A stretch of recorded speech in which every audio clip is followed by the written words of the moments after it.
এত সুন্দর একটা দেশে, এত শান্তির একটা দেশে কীভাবে মানুষ না সুখী থেকে পারবে? জাস্ট একটা জব থাকা লাগবে, আর কিছু না। এদেশে যারা আসবেন, আসার পরে যদি একটা জব ম্যানেজ করে ফেলতে পারেন তাহলে আর কিছু লাগবে না। তবে হ্যাঁ, ফিনল্যান্ডে আসলে আপনি স্যালারি মোটামুটি আলহামদুলিল্লাহ ভালো, কিন্তু হয়তো কোটি কোটি টাকা ব্যাংক ব্যালেন্স করতে পারবেন না।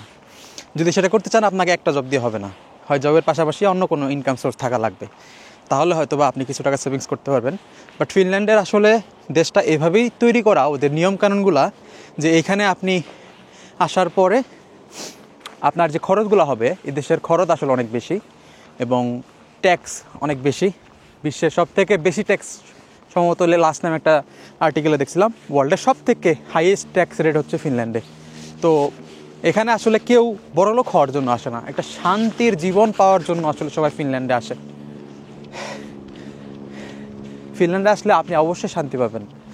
এখানে কেউ আপনাকে কখনো ডিস্টার্ব করবেন না, কখনো আপনার কোনো কিছু চুরি হওয়ার ভয় থাকবে না, কোনো কিছু হারিয়ে গেলে সেটা ফেরত পাওয়ার সম্ভাবনাই 90% থাকে।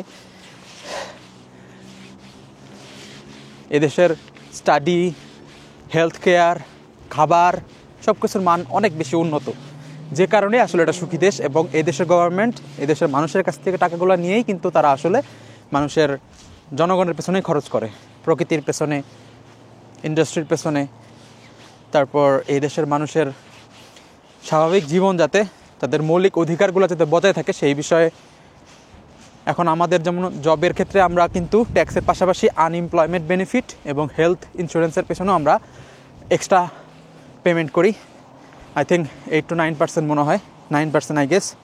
সো ওইটাতে কী হয়, সাপোজ আপনার যদি কখনো জব চলে যায়, তখন আপনার ওই টাকার থেকেই কিন্তু গভর্নমেন্ট আপনাকে প্রতি মাসে যে কেলা বেনিফিট বলে যেটা, ওইটা পে করবে।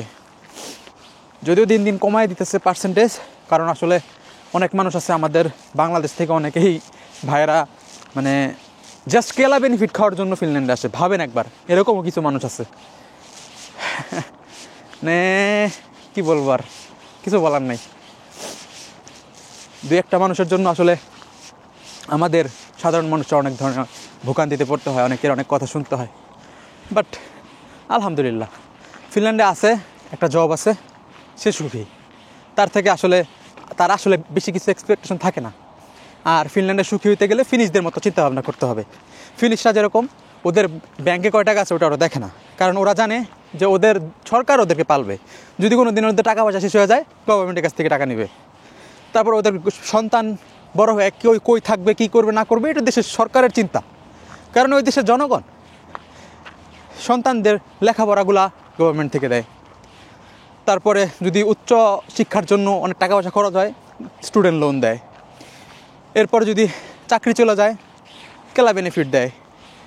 তারপরে বয়স্কদের জন্য বয়স্ক ভাতা দেয়।